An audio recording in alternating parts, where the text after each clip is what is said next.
Welcome to the Degenerate Nation podcast and the not so thrilling non conclusion of 11-year-old Andy's Galactic Warriors, where we first left off, or last left off. God, I'm already botching it. Great. Powering through, baby. Woo, baby, baby. So they're basically at WizKid's castle or mansion or wherever it is, and they're gonna, Frosty and Know-It-All are gonna try to get in, I think. Well, at least Frosty is. And then this Winston is the servant for WizKid, and he's dangerous. All right. Chapter 7. 8. Sorry, Chapter 8. I can't even read Roman numerals. Ugh. Deep breaths. This is going to be thrilling, guys. What am I going to do? Asked Frosty. Tip, tap, were the sound of Winston walking down the hall. Oh no, he's going to get the slippers, said Frosty. I'm a goner. Then Frosty got an idea. He took WizKid's slippers and put them on the floor in front of the bed. Then he hid behind a box at the back of the bed. Okay, he's coming, said Frosty. Keep cool. Frosty took a deep breath as Winston entered the room. Without even looking under the bed first, he took the slippers and left. What a relief, thought Frosty. I thought I was a goner for sure, which obviously he was already stated that he thought he was a goner, so I'm just repeating that. That's great. Meanwhile, Buzz, Mike, Double O Squirrel, and Know-It-All were working their way around the mansion. Suddenly, as they walked by a large room with a big lock on the door, they heard Winston and WizKid talking about a manufacturing factory. What should we call these robots? Asked Winston. How about sinister soldiers? Replied WizKid. Sounds fine to me, said Winston, drinking a cup of tea. Sinister soldiers? Whispered the warriors. Winston, said WizKid. Yes, master, replied Winston.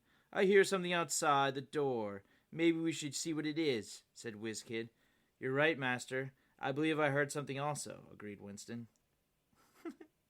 As the Galactic Warriors are about to run, Mike accidentally stepped on a red button. An alarm went off instantly and something came down from the ceiling. It was a giant fishing net, and it came down on top of the young heroes. I thought they were outside. Well, whatever.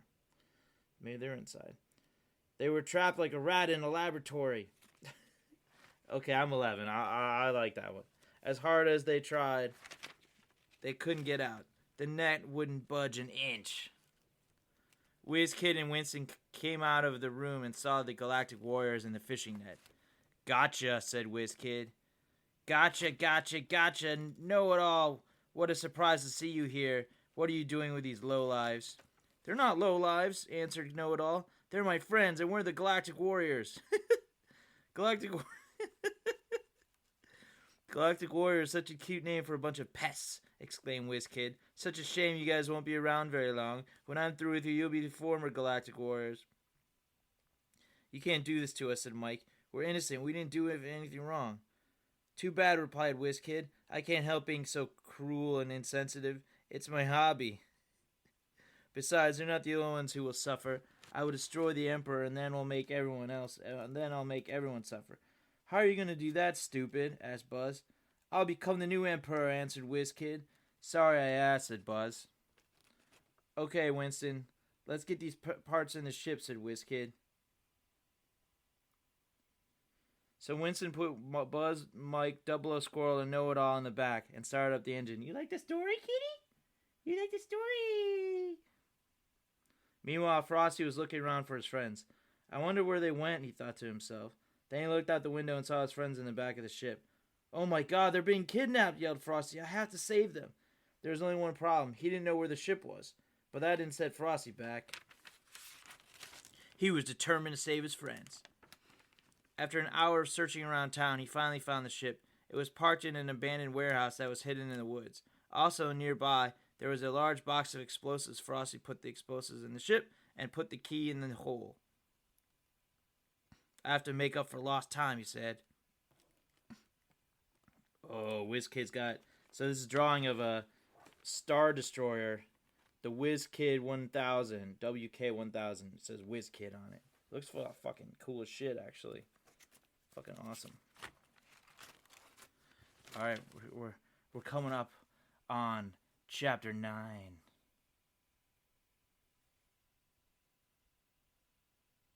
Dun dun dun dun dun dun dun dun dun dun dun dun dun dun dun dun. Dun dun dun dun dun dun dun dun dun dun dun dun dun dun. Winston and WizKid brought their prisoners into the factory and locked them in a dark room in the corner. Then WizKid and Winston started up the robot machine. One by one, the sinister soldiers were being built. After only 45 minutes, there were 500 sinister soldiers. Then WizKid put the machine in high speed. 15 minutes later, there were 1,000 sinister soldiers. WizKid and Winston guided the soldiers into the huge Star Destroyer ship. They took off, leaving Buzz, Know-It-All, Mike, and Double O Squirrel behind. Ugh. Oh, that's not how you write it, man. You can't leave you gotta kill the kids, or whatever they were, man. I was a little out of touch. Alright, anyways. By the time Frosty got to the factory, WizKid and Winston were long gone. Hello? Anybody home? Called Frosty. Over here in the corner, replied the Galactic Warriors. Frosty ran over to the dark room in the corner. I'm coming in to save you guys, he said. Frosty tried to open the door but realized it was vaulted shut. He decided to use his heat ray to fry the door until it melted into liquid steel. The door melted like an ice cube in an oven. So there's two descriptors of how it had melted. So you know it melted. Frosty walked through the open doorway and guided his pals out the entrance he had created. Thanks, Frosty. I thought you'd never come, said Buzz. You saved us, and we owe it all you. But before you go, can you defuse the time bomb in the bathroom? It's down to only 10 seconds. Frosty was told where the bathroom was, and then he ran over to it. He burst open the door like he was some kind of superhero and took out his freeze ray. Just as the timer hit 0, Frosty the Hitman froze the time bomb as it was blowing up. The only thing Frosty couldn't save was a toilet. It was a cheap toilet. It wasn't sanitary, he said with a grin. I need a drink of lemonade.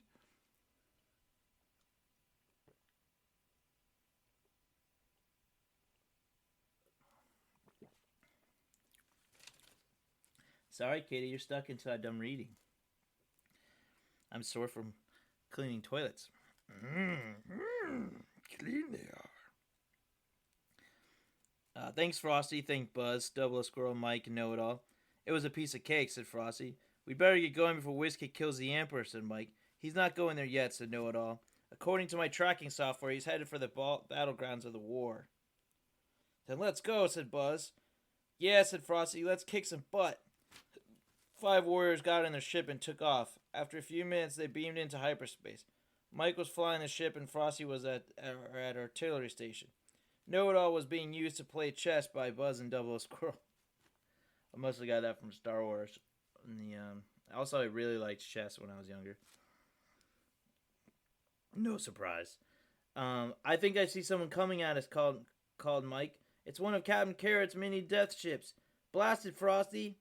It'll be a pleasure, said Frosty with a grin. Frosty took the weapon joystick and fired the laser cannon. Kaboom!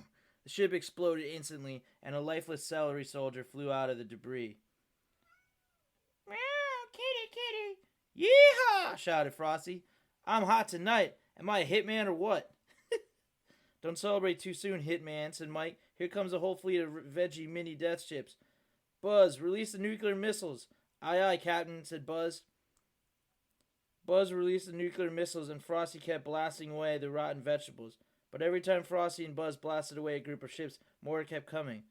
I've got an idea, said Know-It-All. Turn on the force field and run right through them. It's worth a try, said Mike. Mike turned on the force field, and they attempted to go through the enemy fleet. Amazingly, it worked, and the Galactic Warriors were home free, thanks to Know-It-All. And there's a picture of Frosty the Hitman blowing up the toilet. Pretty sweet, actually. He's like pretty much of a badass. Yep. And then they're blasting Captain Carrot ships and shit. Just fucking living it, man. Them warriors. Galactic Warriors! Galactic Chapter 10. The Galactic Warriors knew they were at the battleground because of the attack launched on them. They decided to land their ship on a large clearing in the rainforest of the planet Lettuce. They got out of the ship with all their weapons strapped to their backs, except for Double O Squirrel, who had all his weapons in his briefcase. They made their way through the rainforest until they heard laser beams and cries of agony. This was it. This was the war of the century.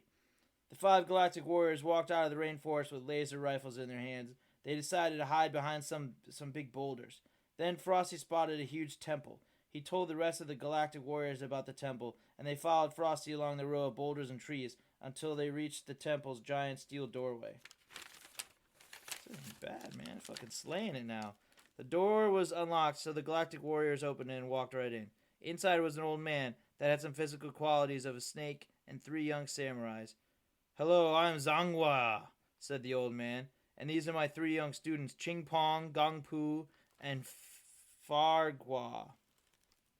Ching Pong. I was 11. Again, Gong Pu and Fargua are pretty good. So is Zhanghua. Cool. These drawings are so bad. I have to post them. Oh my god. "Why have you come here?" said Zhanghua. "We came to track down Whiz Kid," replied Frosty. "Don't mention that name," said Ching Pong, Gong Pu, and Fargua. "Oh, so you heard?" asked the Galactic Warriors. "Yes," answered Zhanghua. "Unfortunately, we have heard of him." Suddenly, a door burst open and a group of Carrot troops walked in with semi-automatic laser assault rifles. The guards shouted "freeze" and said that they were taking hostages. Then Frosty took out a laser blaster and fired at the ceiling, creating diversion. Zhanghua flew up in the air and then descended, landing a jump kick on a soldier's head, knocking him out cold. Before the Carrot troops realized what happened, Zhanghua took out a pistol and shot a hole right through the Carrot troops. "Since when do samurais use guns?" "Handguns," said Frosty. Asked Frosty. "Since the stupid war broke out," replied Zhanghua. We're coming up on the pivotal chapter 11, baby! And we are on page 51. Galactic Warriors, it's happening. It's really happening. Chapter 11. "Well, we gotta go out and fight now," said Mike. "It was nice to meet you." "Wait," called Zhanghua. "Let us come with you." "Sure," said Frosty. "We could use some extra help." The 9 warriors burst open the doors and ran out of the temple. Then they started firing their weapons. Just then, Zhanghua was shot in the head by General Carrot, killing him instantly. "Oh. No!" shouted the 3 young samurais. "Our master's dead!" They ran into the line of fire as if all life was lost. In a matter of seconds, the samurais' heads were blasted off by lasers, leaving the 5 Galactic Warriors by themselves. "You know what they say," said Frosty. "Don't get mad, get even." Frosty took out his laser pistol, pointed it at General Carrot's head. And "Hasta la vista, Carrot Head," shouted "Hasta la vista, Carrot Head." Ripping off Terminator lines, and I had never seen Terminator. I don't think, anyways. He fired his laser pistol and blew General Carrot's guts out. "If there's one thing I hate, it's rotten vegetables." Oh, dude, that's awesome. "If there's one thing I hate, it's rotten vegetables." Nice shot, said Mike. Old Carrot Head looked like he went through a blender. Oh, I love it. Without the leadership of General Carrot the Carrot troops were totally unorganized. They looked like a bunch of toddlers running around with guns. After only a few hours, the Carrot troops were completely wiped out. "Now that we wiped out the Carrot Heads, what should we do now?" asked Frosty. "Come here, guys. I got a plan," said Mike. Kitty does not like sneezes. Oh, you poor bastard. Come here, guys. I got a plan, said Mike. "It better be good," said Frosty. "My last plan worked, didn't it?" questioned Mike. "Sort of," replied the other Galactic Warriors. "Okay, here's the plan," said Mike. "There are 5 other armies in this war, besides the Eggnogs and the Sinister Soldiers. We can't single-handedly wipe out the armies. We need some help. That's where my plan comes in. First, we'll split up, and each of us goes up to a different general and say that one of the armies were making fun of that army." Oh, God. "Then they'd all kill each other, so we can save the Eggnog army from the Sinister Soldiers. So how do you like my plan?" "It's complicated, but good," said Frosty. "One question. How do we reach the general safely?" "Carefully. Very carefully," answered Mike. "Crazy. Very crazy," said Frosty sarcastically. "Shut up, Frosty," said Mike. "Shut up, Frosty. Shut up, Frosty," mocked Frosty. Even though they thought it was a dangerous plan, Frosty, Buzz, Know-It-All, and Double O Squirrel went along with Mike and on it. Mike assigned armies to the warriors one by one. Frosty was assigned the Pepper Patrol, Buzz the Tomato Troops, Know-It-All the Celery Army, Double O Squirrel the Asparagus Army, and Mike assigned himself the Lettuce Army. Then they all split up and went to their assigned posts. Frosty made his way to Sergeant Pepper by hiding behind boulders. When he finally reached the general, he said, "Hey, General, do you see Mr. Tomato Head over there? Well, I heard him call you a ugly, no-good, rotten sleazeball, a fat scumbucket, and a mama's boy. So what are you going to do to him?" The general answered, "I'm going to melt that moron into ketchup with my heat ray. That's what I'm going to do." Buzz, Know-It-All, Double Squirrel, and Mike did the same thing as Frosty until all the armies were shooting at each other. Then they made their way back to their high... What is this war about if they weren't already shooting at each other? We went back to their hiding place. Then Mike said he had another plan. "Okay," said Mike, "here's the plan. We sneak up on the sinister soldiers and ambush them. Now, how's that for a plan?" "A very good one," said Frosty, "if you've been treated by Dr. Kevorkian." So, again, this is like 93. This is a relevant reference. Very good. Impressive. "Who's Dr. Kevorkian?" asked Mike. Nobody," replied Frosty. "See, what I'm trying to say here, and I'll say it as nicely as possible, your plan sucks eggs." So does this podcast, Kitty. Yes, you're right, you little bitch. "If you want somebody that knows what he's doing, someone who's brave, courageous, and strong, someone who knows how to handle weapons, someone who can flat out kick some butt to be your new leader, then you want Frosty the Hitman in charge. And as the new leader of the Galactic Warriors, I say we should hide behind those trees over there, throw all of our smoke bombs at those so-called soldiers, and then blast those crappy hunk of junk trash heap robots into a scrap metal graveyard. Frosty, Frosty, Frosty," shouted Buzz, Double O Squirrel, and Know-It-All. Ooh, a coup. Very cool. "Oh, what the hell? They don't call him Frosty the Hitman for nothing," said an aggravated Mike the Monkey. "Frosty, Frosty, Frosty." "Need I say more?" said a cocky Frosty. The Galactic Warriors crawled away to the edge of the main rainforest where they were going to hide. When they reached their destination, they had barely begun to unload their weapons when they heard gunfire go off in the luscious forest that surrounded them. Spelled Lucius Forest. They stopped what they were doing immediately and waited for whoever it was that fired the gun to approach them. They watched and listened, but saw and heard nothing. Then a few minutes later, they heard something again. "Coo, coo!" It was the sound of a large bird, judging by the sound. Great sentence. Then it was followed by another gunshot and a loud squabble. "Ah!" It was just a hunter in desperate need of good food because of the stupid war declared, or should I say ordered by WizKid, shouted Frosty, obviously disgusted. "If it wasn't for that little butthead, we'd be sitting at home watching TV and pigging out. But no, we had to pick up the paper and read about the little brat who'll soon be running the whole universe.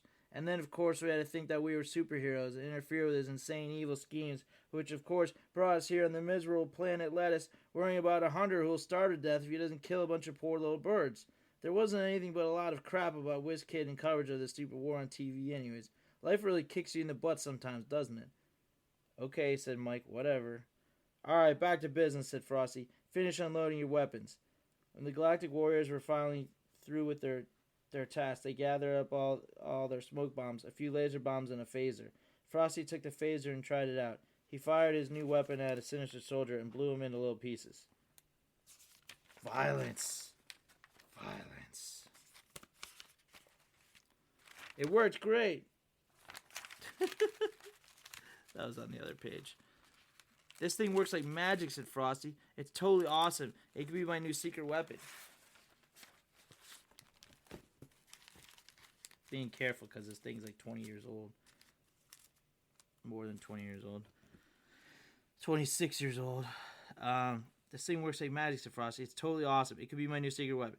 The Galactic Warriors picked up the smoke bombs and threw them at the sinister soldiers. They were blinded by the smoke, and the Galactic Warriors took advantage of the opportunity by running over to a nearby boulder, where they started firing their weapons.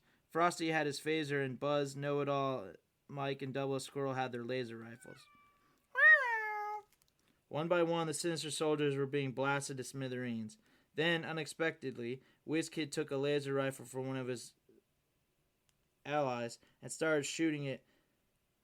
He was soon forced to put down the gun and run because the Eggnog Warriors were firing laser cannons. WizKid dodged his way to a building and began to climb up the wall by way of a pipe. When he had made it to the roof of the building, Frosty spotted him. "All right, WizKid, I got you now." Frosty aimed his phaser at WizKid and got ready to fire. Just as he was about to pull the trigger, he heard one of his companions call, "Frosty, look out, behind you!" A disgusted Frosty turned around and killed an enemy soldier that had snuck up behind him. By the time he could turn around, WizKid had already disappeared. Ooh. Wow, this picture is like indecipherable. They all got guns though.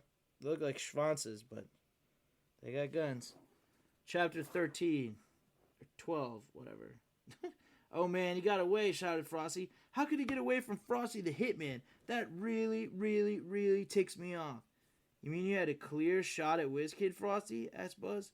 Yeah, if it wasn't for that stupid sinister soldier that snuck up behind us, WizKid would have finally been out of our way, replied Frosty, obviously in a really bad mood. You mean WizKid would be dead? Asked Mike. Yes, he'd be dead, destroyed, obliterated, or obliviated. That's not a word, is it? Maybe it is. Obliviated, annihilated. Any way you want to put it, WizKid would be no longer alive, answered Frosty. Oh, I see, quoted Mike. Okay, what do we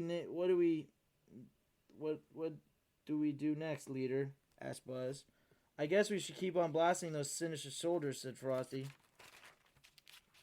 But what about WizKid? Asked Know-It-All. Oh yeah, WizKid. I completely forgot about him, replied Frosty. Know-It-All, do you remember seeing WizKid's ship landing? Let me think, said Know-It-All. Know-It-All thought for a minute and then answered Frosty's question. Actually, I did see WizKid's ship when we were coming in. I remember it was parked near that building over there, said Know-It-All, pointing. As Know-It-All was pointing, Frosty realized that he was pointing towards the building that WizKid was on before when he himself had almost killed him. Hey, that's the building that WizKid was standing on when I almost killed him, said Exposition, said Frosty. When he got away, I saw him climbing over the side of the building down to where his ship was. He's probably gone by now, but I guess we better go over there to make sure. When the Galactic Warriors got to the side of WizKid's ship, it was as expected gone. Okay, said Buzz. What do we do now? I guess we have to go find our ship and head out of here, answered Frosty. Okay, does anyone know where we parked the ship? Yes, answered Know-It-All. It's behind that building over there. The young warriors rushed over to the ship and got in. Then they started up the engine and took off. Where did it go? I can't fucking read. Took up. Know-It-All turned on the tracking software to find out where WizKid was. It indicated that WizKid was heading towards the presidential mansion on Eggnog. The tracking scanner also indicated that WizKid's ship was about 500 miles from his destination. Mike beamed the ship into hyperspace in order to catch up to WizKid. About 45 minutes later, the Galactic Warriors reached the presidential mansion. They saw WizKid's ship parked in space. Since they did not want to be seen, they decided to... That's it. That's how it ends. On page 64. Never to be completed. I want to talk to you guys for a minute about creativity. If you do not nurture your creativity, you will end up with stories that never get finished. I don't care if I was 11. I should have fucking finished that shit. I don't know what happens. So if you want to write us at degeneratenation@gmail.com or shoot a message to Degenerate Nation Podcast on Facebook or just Degenerate Nation on Facebook or Degenerate Show on Twitter. Or you want to fucking holler at us. You want to be a Patreon. Patreon.com/Degenerate Nation. Donate basically to Wendy because we want to keep Wendy on board. Wendy wasn't feeling well tonight, so I went solo. With this. I wanted to finish the rest of my story. I hope you enjoyed it. I mean, you probably didn't. This is not really good radio. But yeah, that's a story I wrote when I was 11. I used to be into like sci-fi and stuff, and to be honest, the pacing was better than some of the stuff that I would write nowadays. But obviously, it was cheesy. But I was 11, so I'm just gonna chalk it up all to I'm 11, and basically I'm the master. Okay, my villains were clear villains. The heroes there's some complexities there with Frosty. The rest of them kind of blend together, but Frosty stood out, as I recalled. And, I guess I don't know why I never finished it. Maybe I ran into a patch of darkness or something and just stopped doing it. But I do remember having fun with that, just like I'm having fun with the show, and I would keep going. I keep writing scripts, keep writing short pieces, poems, keep talking in the void, because someone out there is listening, goddammit. And I appreciate it. We appreciate it. Thank you for tuning in. Keep being creative if you're a creative person. If you want to be more creative, just try it. It's just another way to connect to God if you believe in God. If you don't, the next way to connect to the universe or something. Just fucking connect to something. We only get one shot to be creative. Okay, so just fucking do it. Don't hesitate. Start your own show. I know I tell everyone not to do it because we don't want people to go through the pain of trying to like launch something that you care about, only to see it like not go anywhere. But do it anyways. Fuck it. Screw it. Launch a show, write a book, paint a fucking painting, tell that girl you love her. Good night.